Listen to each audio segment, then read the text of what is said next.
আগামী এক সপ্তাহের মধ্যে আমাদের নারী বোনদের দীর্ঘদিনের তাদের দাবি ছিল আমাদের সোফিয়া কামাল হল থেকে শুরু করে মৈত্রী হল পর্যন্ত, বঙ্গমাতা হল পর্যন্ত একটা বাস সার্ভিস নিয়ে আসা। তো আলহামদুলিল্লাহ আমরা নতুন একটা বাস নিয়ে আসতেছি আগামী এক সপ্তাহের মধ্যে আমাদের বোনদের জন্য, নারীদের জন্য ক্যাম্পাসের মধ্যে আমরা এই বাস উদ্বোধন করব।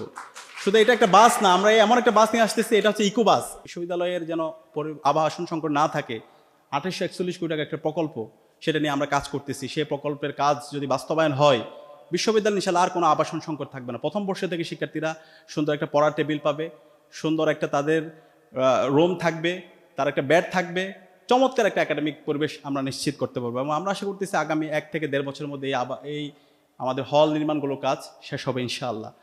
গত 11 মাস জুড়ে কাজ করতে গিয়ে বিশ্ববিদ্যালয় প্রশাসনের শত শত অসহযোগিতা, প্রত্যেকটা জায়গায় সিন্ডিকেটের মাধ্যমে আমাদেরকে অসহযোগিতা করা হয়েছে, কিন্তু আমরা এক মুহূর্তের জন্য বসেছিলাম না। আলহামদুলিল্লাহ আমরা প্রমাণ করেছি। এখন শিক্ষার্থীদের মতামত নেন, 93% স্টুডেন্টরা মনে করে আমরা দায়িত্ব নেওয়ার পরে ক্যাম্পাসের মধ্যে শিক্ষার্থীদের পড়াশোনার পরিবেশ আগের চেয়ে অনেক গুণ বেড়েছে। একই সাথে শিক্ষার্থীদের মতামত নেন, আমার নারী বোনদের থেকে মতামত নেন। আমরা মতামত নিয়েছি, 3-4টা সার্ভে রিপোর্ট করেছি। সেই সার্ভে রিপোর্টে ইতিমধ্যে শিক্ষার্থীরা মতামত দিয়েছে। নারী শিক্ষার্থীরা মনে করে আমাদের লিডারশিপে ক্যাম্পাসের মধ্যে নারী শিক্ষার্থীরা সবচেয়ে নিরাপদ অবস্থায় আছে। এবং একই সাথে এই ক্যাম্পাসের মধ্যে আমরা ভায়োলেন্স লেভেল একদম শূন্যের কোটায় নিয়ে এসেছি। একটা এক্সাম্পল কেউ দিতে পারবে না। আমরা দায়িত্ব নেওয়ার পরে জুলাই বিপ্লব থেকে আজ পর্যন্ত আমরা আমাদের পথ দেখিয়ে আমরা কারোর কাছে শক্তিমত্তা প্রদর্শন করেছি, বরং আমরা সবার স্বাধীনতা এবং সবার নিরাপত্তা আমরা নিশ্চিত করেছি।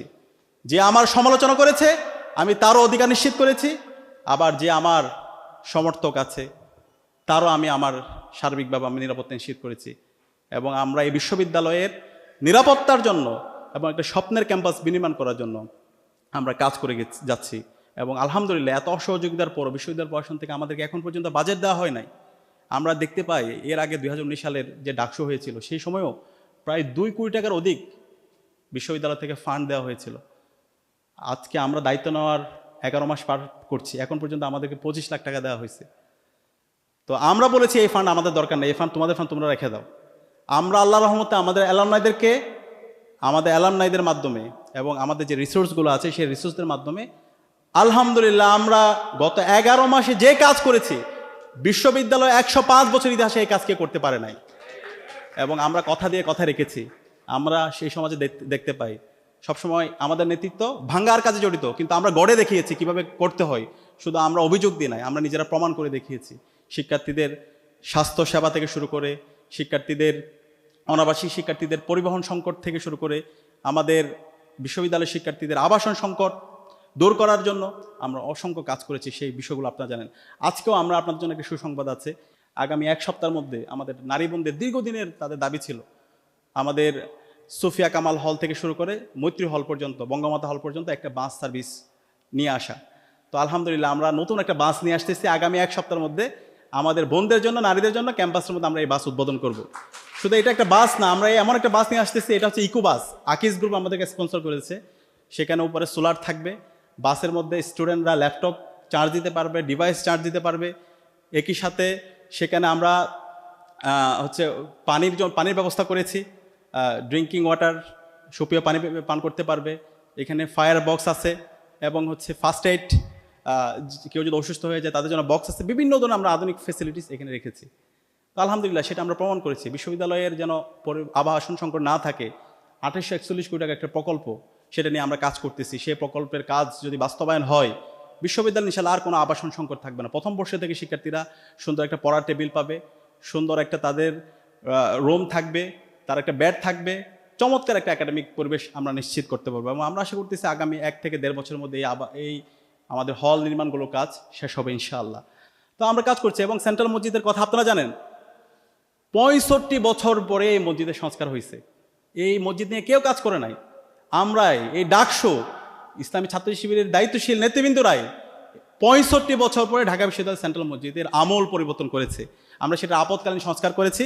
আমাদের পরিকল্পনা আছে যেভাবে অক্সফোর্ড, ক্যামব্রিজ সেন্ট্রাল মসজিদকে আধুনিক সেন্টারে রূপান্তর করা হয়েছে, সেভাবে আমাদের ঢাকা বিশ্ববিদ্যালয় সেন্ট্রাল মসজিদকে আমরা একটা আধুনিক সেন্টারে রূপান্তর করবো। সব ধরনের ফ্যাসিলিটিস ওইখানে থাকবে। সেটার জন্য আমরা স্পন্সরের সাথে কথা বলেছি, স্পন্সরও ম্যানেজ করেছি।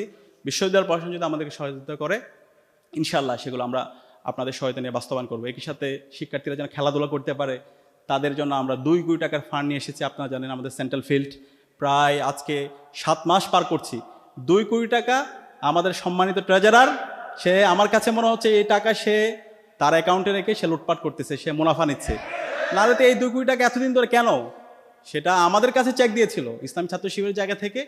আমরা সবসময় ফাইন্যান্সিয়াল ট্রান্সপারেন্সির জায়গায় আমরা শতভাগ নিশ্চিত করেছি এবং আমরা এতদিন যা কাজ করেছি, আমরা অডিটের জন্য অলরেডি কমিটি করেছি। আমাদের কার্যনির্বাহী মিটিংয়ে বিশ্ববিদ্যালয়ের ভিসি ওবায়দ স্যার ছিলেন, স্যারের নেতৃত্বে কমিটি করা হয়েছে। অডিটের মাধ্যমে আমরা আপনাদেরকে দেখাই দেবো আমরা কী কী আয় করেছি, কী কী ব্যয় করেছি, একদম ট্রান্সপারেন্ট হিসাব। প্রত্যেকটা ভাউচার আমাদের আছে, আয়ের রসিদ আছে। আমরা সেই ফাইন্যান্সিয়াল ট্রান্সপারেন্সি আমরা এনশিওর করেছি। সেটা আমাদের শহীদ মালেক সেটা আমাদেরকে শিখিয়েছে, সেটা হচ্ছে মালেকের আদর্শ। একই সাথে আমাদের বলা হয়েছিল আমরা দায়িত্ব নিলে আমরা নারীদের জন্য নিরাপদ ক্যাম্পাস করবো না, নারীদের জন্য আমরা কিছুই করবো না। বিশ্ববিদ্যালয় 105 বছর ইতিহাসে এই কাজ কে করে নাই? নারী শিক্ষার্থীদের জন্য 65 লক্ষ টাকা খরচ করে আমরা জিমনেশিয়াম তৈরি করেছি। তো এই জিমনেশিয়াম তৈরি করার পর 5 মাস জুড়ে আমরা বসে আছি। বিশ্ববিদ্যালয় প্রশাসন বিভিন্ন অজুহাত দিচ্ছে, তারা বারবার বলতেছে হচ্ছে এই সমস্যা ওই সমস্যা বলে আমাদেরকে আটকে রাখা হয়েছে। এবং আলহামদুলিল্লাহ অবশেষে আমরা কথা বলছি, ভিসিকেও বলছি এবং তারা বলছে এটা দ্রুত অনুমোদন, তারা উদ্বোধনের জন্য আমাদেরকে অনুমোদন দিবে এবং আমরা এখন অপেক্ষায় আছি। তারা অনুমোদন দিলেই সব কিছু প্রস্তুত, আমরা শিক্ষার্থীদেরকে নিয়ে সেটা উদ্বোধন করে সেটা সবার জন্য উন্মুক্ত করে দেবো ইনশাআল্লাহ। এবং আপনারা এটাও জানেন আগামী 17 তারিখ আমরা বিশ্ববিদ্যালয়, এটা কখনো হয় না, বাংলাদেশের ইতিহাসে একটা ঐতিহাসিক জব ফেয়ার হতে যাচ্ছে। 430-এর অধিক জব অপরচুনিটি, 40-এর অধিক চাইনিজ কোম্পানি থাকবে। আমরা চায়না গেছিলাম, ওখানে গিয়ে শুধু খাওয়া দাওয়া পূর্তি করি না, আমরা ওখানে কাজের জন্য গেছি। চায়নার উদ্যোগে আপনারা জানেন একটা নারী শিক্ষার্থীর জন্য 15 শিক্ষার্থীর একটা হল নির্মাণ হবে। একই সাথে আমরা একটা জব ফেয়ার করতেছি এবং আমাদের আরো অনেক প্ল্যান আছে, আমরা কাজ করতেছি। সেখানে ইনস্ট্যান্ট 430-এর অধিক জব অপরচুনিটি আছে, যারা যোগ্য হবে তাদেরকে চাকরি দিয়ে দেওয়া হবে এবং একই সাথে বিভিন্ন কোম্পানি আসবে, তাদের সাথে আমরা আপনাদেরকে অ্যালাইন করে দেবো। এবং আমরা উদ্যোক্তা মেলা করছি, আমরা প্রতিনিয়ত কাজ করছি এই ধরনের কাজ। আপনারা আগে ডাকসুর হিস্ট্রি দেখেন, পত্রিকা দেখেন, তারা কখনো এক টেবিলে বসতে পারে নাই, কিন্তু আমরা দেখিয়েছি কিভাবে হল সংসদ, কেন্দ্রীয় সংসদ সমন্বয় করে কাজ করতে হয়, কিভাবে শিক্ষার্থীদের কাছে যে কমিটমেন্ট, আমরা যা কমিটমেন্ট দিচ্ছি তা তো বাস্তবায়ন হয়েছে, তার চেয়ে বহুগুণ কাজ আলহামদুলিল্লাহ ইতিমধ্যে আমরা বাস্তবায়ন করেছি বিশ্ববিদ্যালয় প্রশাসনের অসহযোগিতা সত্ত্বেও আলহামদুলিল্লাহ। তো আমরা কথা দিতেছি ইনশাল্লাহ এই জেনারেশন ইনশাল্লাহ আগামী 5-10 বছর পর তারা ন্যাশনাল রাজনীতিতে যাবে, জাতীয় রাজনীতিতে যাবে ইনশাআল্লাহ। এই জেনারেশনে আগামীর বাংলাদেশ বিনির্মাণ করবে ইনশাআল্লাহ। এবং এই জেনারেশন আগামীর নগরের তারা দায়িত্বে যাবে এবং তাদের মাধ্যমে এই নগরের 55 বছরের যে বঞ্চনা ইনশাআল্লাহ আমাদের হাত ধরে এই নগরের বঞ্চনা আমরা দূর করবো ইনশাআল্লাহ। তো এই সকল মোটিভেশন আমরা পেয়েছি শহীদ আব্দুল মালেক থেকে। এই শহীদ মালেক হলো আমাদের প্রেরণার বাতিঘর। শহীদ মালেক আমাদেরকে শিখিয়েছে কিভাবে কাজ করতে হয়, কিভাবে কথা দিয়ে কথা রাখতে হয়, কিভাবে ডিকলোনাইজ মাইন্ডসেট বিল্ড আপ করতে হয়, কিভাবে বলতে হয় যে আমরাই পারি, আমরাই সেরা, আমরাই পারবো ইনশাআল্লাহ। সেটা আমরা জুলাই বিপ্লবে দেখেছি, সেটা আমাদের আবু সাইদ, শহীদ আলী রায়হানরা সেটা আমাদেরকে দেখিয়েছে। তো ইনশাআল্লাহ আপনাদের সাথে নিয়ে আমরা সেটা বিনির্মাণ করতে চাই। আমি আবারও ইসলাম ছাত্র শিবিরকে ধন্যবাদ জানাচ্ছি, যেখানে সবাই পার্সোনাল ইন্টারেস্ট, অন্যান্য ছাত্র সংগঠন এবং অন্যান্য ব্যক্তিবর্গরা, রাজনৈতিক দলগুলো তাদের পার্সোনাল ইন্টারেস্ট এবং পার্সোনাল গেইন নিয়ে কাজ করছে, সেখানে ইসলামী ছাত্র শিবির প্রতিষ্ঠা লগ্ন থেকে ন্যাশন বিল্ডিং নিয়ে কাজ করে আসতেছে, যেটা আমাদেরকে শিখেছে শহীদ আব্দুল মালেক। শহীদ আব্দুল মালেক তার কোনো ব্যক্তিগত কথা নিয়ে টিএসসিতে কথা বলে নাই, কিভাবে শিক্ষা ব্যবস্থার রূপরেখা হতে পারে, কিভাবে একটা জাতি তার অনন্য উচ্চতা যেতে পারে, কিভাবে একটা জাতি শিক্ষা, সাহিত্য, শিল্প, সংস্কৃতি, বিজ্ঞান, প্রযুক্তির মাধ্যমে একটা অনন্য উচ্চতায় গিয়ে নিজের দেশকে এবং পুরো বিশ্বে নেতৃত্ব দিতে পারে, সেই কথাগুলো, সেই রূপরেখাগুলো শহীদ আব্দুল মালেক দিয়েছে। তো আমরা শহীদ আব্দুল মালেকের স্বপ্নের আলোকে যেন আমাদের এই দেশের শিক্ষা ব্যবস্থা এবং স্বপ্নের একটা বাংলাদেশ, স্বপ্নের একটা ক্যাম্পাস আমরা যেন বিনির্মাণ করতে পারি, আল্লাহ পাক সুবহানাহু ওয়া তাআলা আমাদের সে তৌফিক দান করুক। একই সাথে মালেককে যেভাবে এই ক্যাম্পাস হত্যা করা হয়েছে, আর কখনো এই ক্যাম্পাসের মধ্যে গণরম গ্যাস্ট্রম কালচার ফিরে নিয়ে এসে মালেকের মতো করে কাউকে যেন হত্যা করা না হয়, সেই ধরনের হত্যাকাণ্ডের বিরুদ্ধে, গণরম গ্যাস্ট্রম কালচারের বিরুদ্ধে আমরা যেন সবসময় ঐক্যবদ্ধ থাকি। আমরা কি ঐক্যবদ্ধ থাকতে পারবো? ইনশাআল্লাহ সেই শিক্ষার্থীদেরকে আমি আহ্বান করবো, আমাদেরকে ঐক্যবদ্ধ থাকতে হবে, আমাদেরকে শিরদার উঁচু রাখতে হবে এবং একই সাথে আমাদের শহীদ আব্দুল মালেকের রেখে যাওয়া যে অসমাপ্ত কাজ, সে অসমাপ্ত কাজ যেন আমরা সঠিকভাবে আঞ্জাম দিতে পারি, সেটার জন্য আমাদেরকে শপথবদ্ধ হয়ে আমাদের কাজ অব্যাহত রাখতে হবে। আল্লাহ পাক সুবহানাহু ওয়া তাআলা আমাদেরকে সে তৌফিক দান করুক। আসসালামু আলাইকুম ওয়া রাহমাতুল্লাহ।